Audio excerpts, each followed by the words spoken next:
Oh, langsung aja nih saya. Iya Pak, langsung. Oke. Assalamualaikum warahmatullahi wabarakatuh. Perkenalkan, nama saya Bima Fatkuroyan. Di sini pada kesempatan kali ini saya ingin mempresentasikan hasil studi kami yang berjudul Challenging Field Development Strategy, Case Study in Handil Very Shallow Zone Reservoir. Jadi kami melakukan studi untuk pengembangan reservoir-reservoir yang ada di Handil Very Shallow Zone. Nah, ini adalah profil singkat saya. Seperti yang sudah disampaikan sebelumnya, nama saya Bima Fatkuroyan. Sekarang saya bekerja di Pertamina Hulu Mahakam dengan background education saya MSc di Reservoir Geofisik dari UI dan sarjana teknik dari Teknik Geologi UGM. Saya sekarang bekerja di Pertamina Hulu Mahakam dari tahun 2018. Sebelumnya pernah join di Total Indonesia dari tahun 2011 hingga tahun 2017. Nah, ini adalah presentation outline yang akan kurang lebih akan disampaikan untuk kesempatan kali ini. Dimulai dengan handle overview. Handle overview melihat handle secara umum seperti apa dan sejarah produksinya. Dan kemudian geological setting dimulai dari regional geology, kemudian pemodelan sedimentasi yang digunakan di handle shallow, dan apa itu handle shallow zone sendiri. Nah, kemudian kita melihat data yang tersedia dan metodologi yang kita digunakan untuk studi kali ini, mulai dari data sumur, kemudian uncertainty yang kita punya, dan metodologinya sendiri seperti apa. Kemudian ditutup dengan hasil dari penelitian dan konklusi kesimpulan dari studi ini. Oke, kita mulai dengan handle field overview. Ini adalah handle secara umum. Jadi seperti disampaikan sebelumnya, lapangan handle terletak di bagian selatan dari Delta Mahakam yang berwarna kuning ini. Kemudian secara struktural, handle merupakan four-way deep closure. Jadi bentuknya seperti anticline tapi memanjang, jadi elongated berarah northeast southwest. Di sini kita bisa melihat ada major normal fault yang membagi dua lapangan handil menjadi dua kompartemen, yaitu kompartemen bagian selatan dan kompartemen bagian utara. Kemudian secara vertikal, lapangan handil dibagi menjadi tiga zona utama, yaitu zona shallow, di bawah adalah zona main zone, dan yang paling bawah adalah zona deep zone. Nah, secara umum karakter reservoir di zona shallow itu didominasi oleh oil reservoir dengan tipe karakter reservoirnya unconsolidated, jadi masih pasir lepas, dan strong aquifer support, sehingga pressure yang ada di reservoir di shallow zone itu relatively virgin.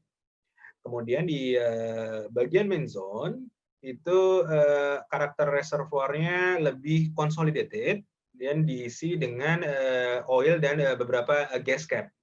Untuk pressure-nya sendiri, dia medium to low aquifer support, sehingga ada beberapa reservoir yang depleted di interval main zone. Dan di paling bawah, deep zone, itu karakter reservoirnya adalah consolidated menuju ke tight dan diisi oleh gas. Di sini juga depletion drive, jadi tidak ada aquifer support, sehingga kebanyakan reservoir yang ada di deep zone sudah depleted. Nah, untuk handle shallow zone, fokus studi kita itu akumulasi hidrokarbon sebagian besar terkumpul di kompartemen bagian selatan, di mana juga di kompartemen bagian selatan banyak minor fault yang membagi menjadi beberapa kompartemen subkompartemen yang individual, tidak terkoneksi dengan satu dengan yang lain. Nah, di bagian kanan inilah handle in numbers, jadi handle field ditemukan di tahun 1974, sudah berproduksi lebih dari 900 juta barel dan hampir 1,9 TCF gas. Nah, ini adalah sejarah produksi dari lapangan handil seperti tadi dijelaskan, ditemukan tahun 1974 dan mulai produksi tahun 1975. Langsung di ramp up dan mendapatkan peak production untuk oil itu sekitar 200.000 barel per day. Kemudian mulai natural decline hingga sekarang. Begitu pula untuk produksi gasnya, di ramp up dan mendapatkan peak production-nya itu di level sekitar 200 mm scf per day. dan juga sudah mengalami natural decline sampai saat ini. Nah, yang menarik di slide ini adalah bisa dilihat di sini untuk produksi minyak dari tahun 2000 hingga sekarang kurang lebih 20 tahun kemudian relatif stabil di angka sekitar 16.000 barel. Apa yang dilakukan untuk mempertahankan produksi minyak? Utamanya ada 4 pilar yang di bawah ini. Yang pertama adalah baseline, jadi kami memaksimalkan reservoir yang kami punya, yang sudah berproduksi, kita rawat baik-baik agar produksinya tetap terjaga. Kemudian yang selanjutnya, pilar kedua adalah well intervention. Kami melakukan perforasi untuk reservoir yang belum diproduksi sebelumnya agar menambah gain dari profil produksi yang kita punya. Nah, tentunya juga kami membutuhkan pengeboran sumur baru untuk mendapatkan tambahan portofolio reservoir yang belum diproduksi. Itu menambah tabungan untuk di-pervo reservoir untuk di-pervo. Dan tentunya kami membutuhkan new ideas, new project untuk mempertahankan sumur-sumur produksi di lapangan Handil. Nah, kita masuk ke geological setting. Inilah regional geology secara umum. Lapangan Handil termasuk dalam Kutai Basin, lokasinya ada di sebelah sini di Delta Mahakam. Kutai Basin sendiri dia merupakan hasil dari sedimen yang berasal dari Kucing Hai yang berada di northwest. Nah, ditransportasikan melalui Sungai Mahakam dan diendapkan di Kutai Basin di Delta Mahakam. Delta Mahakam sendiri kurang lebih berumur sekitar Miocene hingga Pleistocene, dan untuk fokus di Handil Shallow Zone itu reservoirnya berumur sekitar Pleistocene. Nah, inilah pemodelan sedimentasi yang dilakukan untuk spesifik lapangan Handil. Karena lapangan Handil lokasinya ada di selatan dari mulut Sungai Mahakam, dan kami percaya juga sampai sekarang, dari sekarang hingga kurang lebih umur Miocene, itu arah pengendapannya tidak berubah, sehingga secara umum arah pengendapan sungai di lapangan Handil berarah northwest southeast, seperti yang kita bisa lihat di kondisi sekarang. Nah, channel yang kita amati di lapangan Handil itu asosiasinya dengan coal dan shale tentunya, dan crevasse play. Dari situ kami interpretasikan endapan tersebut adalah hasil endapan delta plane, sehingga arah atau bentukan geometri dari channelnya sendiri lebih elongated, dan endapannya adalah sidebar yang ada di tepi-tepi dari sungainya. Nah, di sini bisa jadi antar sidebar itu bisa terkoneksi atau tidak, tergantung dari tallweg ataupun shale yang memisahkan antara sidebarnya. Itu dari segi orientasi. Kemudian untuk geometrinya, kami menggunakan studi yang dilakukan oleh Mercier dan Allen, JP Allen tahun 1985. Didapatkan rasio untuk width to thickness-nya adalah di range 1:50 hingga 1:120. Nah, kemudian Handil Shallow sendiri itu apa sih? Jadi Handil Shallow itu merupakan terdiri dari 3 subzona seperti itu. Jadi yang paling bawah itu adalah upper zone, kemudian di atasnya adalah shallow zone, dan yang paling atas adalah secara umum adalah very shallow zone.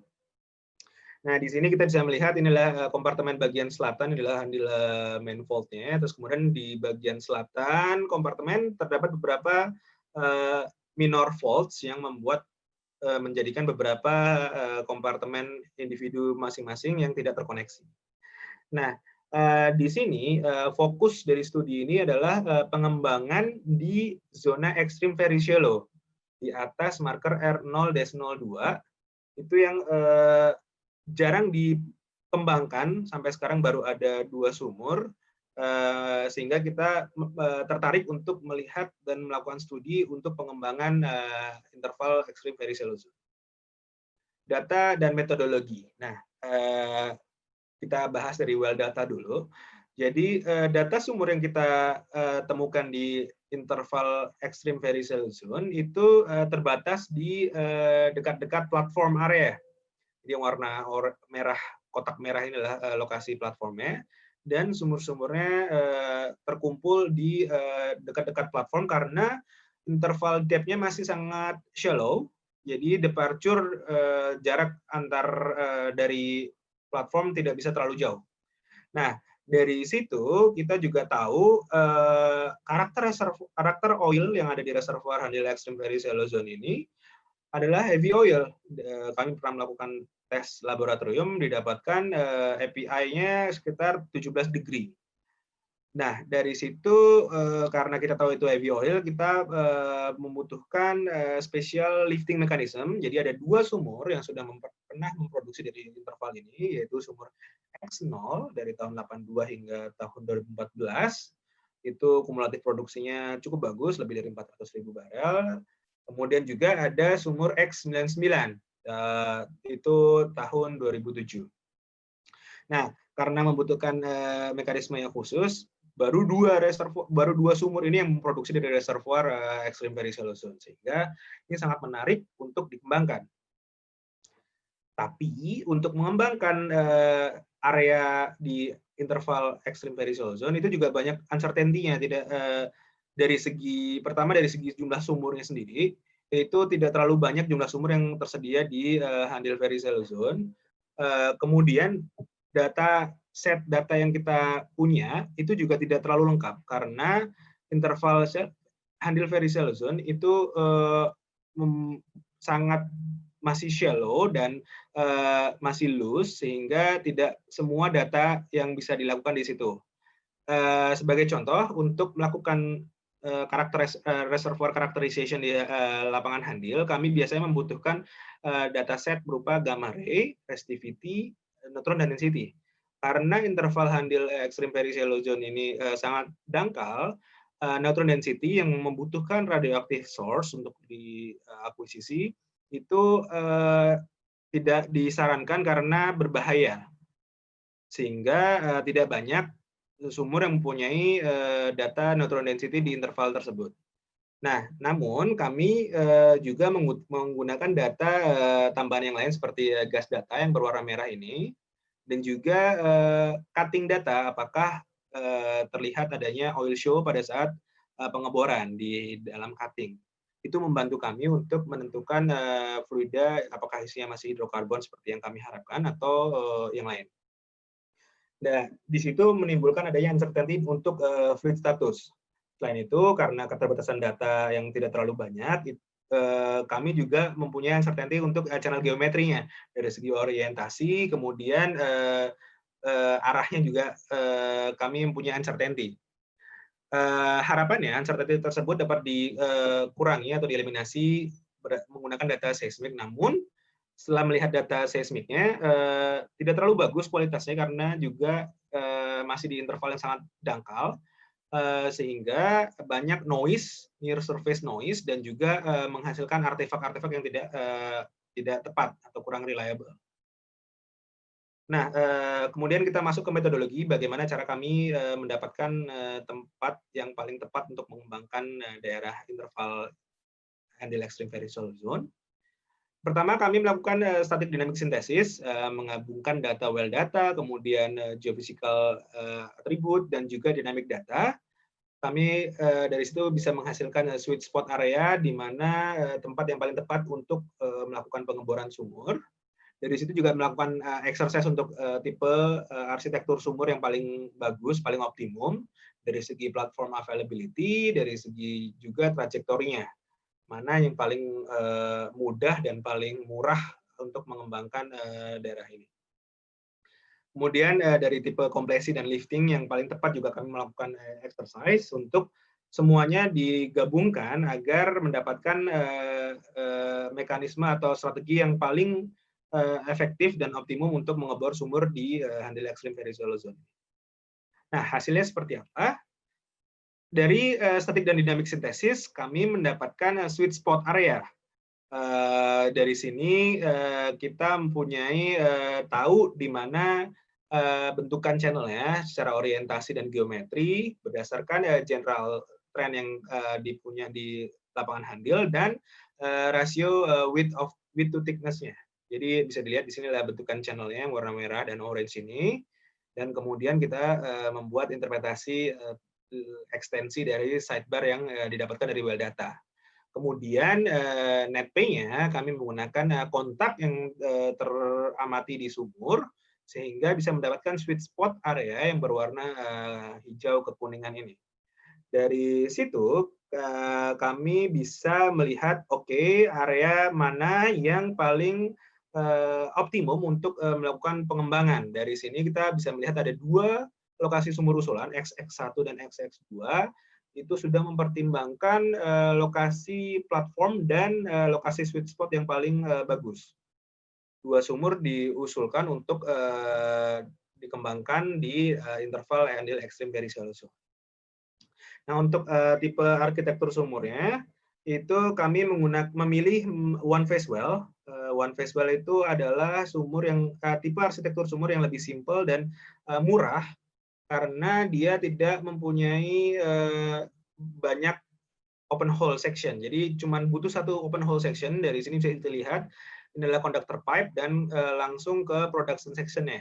Dan itu pun juga short open hole, sehingga itu murah dan optimum. Dari sini nantinya akan dilakukan satu casing saja dan dilakukan design control untuk memproduksi hidrokarbon yang ada. Nah, dari segi tipe kompresi dan gas lift, kita bisa melihat di sebelah kiri itu ada perbandingan antara gas lift yang berwarna biru dan PCP, Progressive Cavity Pipe, yang kita usulkan untuk gas lift, tipe gas lift di sumur ini. Bisa dilihat di sini dari segi depth, itu antara gas lift dan PCP yang berwarna hijau ini cukup mempunyai perbedaan yang jauh dari segi pressure-nya. Itu bisa ditranslasikan di tabel sebelah kanan. Inilah sumur usulan XX1 dan ini tipe gas lift-nya gas lift dan PCP. Sebagai contoh, depth yang kami inginkan kurang lebih di 220 MD. Itu untuk gas lift, itu dengan depth 220, gain yang didapatkan kurang lebih sekitar 119 barel per day. Sedangkan untuk PCP, itu bisa mendapatkan hampir 300 barel oil per day, hampir 3 kali lipatnya, sehingga dari sini kita bisa melihat PCP lebih optimum untuk mengangkat minyak yang ada di interval handle extreme very shallow zone. Dan tipe kompresinya kami memilih gravel pack karena lebih durable dibanding tipe sand control yang lain. Nah, inilah hasil pengoboran sumurnya. 2 sumur sudah dibor, XX1 dan XX2. Dari sini bisa melihat dari segi net pay maupun reserve yang paling bawah, itu hasilnya cukup bagus. Contoh untuk sumur XX1 yang warna hijau muda adalah prognosis, yang warna hijau tua adalah post drill result ya. Dari sini kita bisa melihat hasil net pay-nya lebih tinggi daripada yang kita prognosis, namun untuk XX2 sedikit lebih rendah. Tapi dari segi cadangan minyaknya atau reserve, kedua sumur tersebut di atas prognosis. Jadi hal tersebut dikarenakan adanya tambahan reserve dari beberapa reservoir yang tidak diprognosis sebelumnya.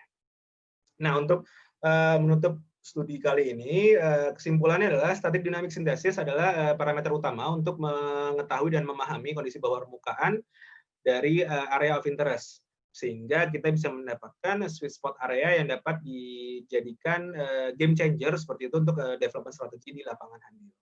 Kemudian untuk arsitektur yang paling optimum, kita pilih one phase well, itu adalah arsitektur yang paling optimum dan paling murah agar bisa mendapatkan hasil yang paling optimum untuk sumur di interval handle extreme very shallow zone. Nah, kemudian dari segi tipe kompresi yang paling tepat adalah gravel pack, dan lifting mekanisme yang kita gunakan adalah progressive cavity pump atau PCP yang bisa mengangkat liquid lebih banyak daripada tipe lifting yang lain. Nah, dari sini 2 sumur sudah dibor dengan hasil yang bagus dari segi net pay maupun dari segi operasional, sehingga menjadi contoh untuk hasil pengembangan lapangan yang sangat menantang dan berhasil di lapangan handil. Sekian presentasi dari kami. Wassalamualaikum warahmatullahi wabarakatuh.